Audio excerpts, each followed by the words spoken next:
Pak Prabowo juga mungkin perlu melihat lebih jauh ke desain ekonomi seperti apa yang mau dibangun di Indonesia.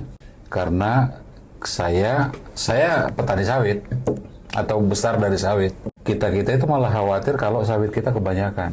Karena pasti yang jadi adalah jenuh harganya atau jatuh.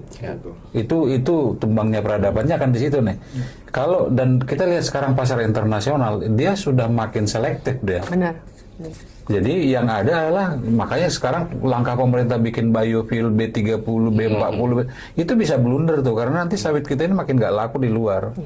Dan artinya adalah justru petani sawit ini akan korban nanti ketika ekonomi pasar nggak mampu menampung. Nah sampai kapan kita subsidi? Karena sekarang biofuel kita, karena kita subsidi kan. Sampai kapan kita bayar pajak kita untuk mensubsidi itu gitu? Ketika nanti tiba masanya nggak mampu lagi karena harganya melonjak, dari mana negara mensubsidi bio ini gitu? Dan ketika negara nggak mampu, maka harga sawit artinya adalah jangka panjang secara ekonomi pun itu berbahaya untuk Indonesia untuk memperluas kebun sawit sebenarnya.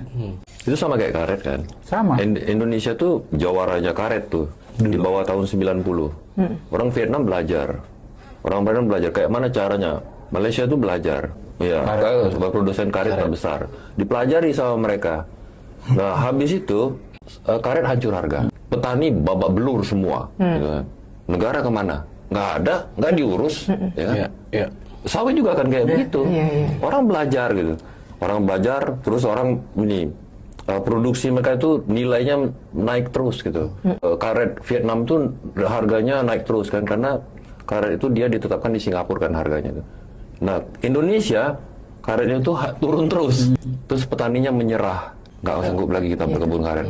Mati ribuan hektar punya petani ditebangin. Nggak ada, negara nggak turun. Mereka yang mengintroduksi itu kan.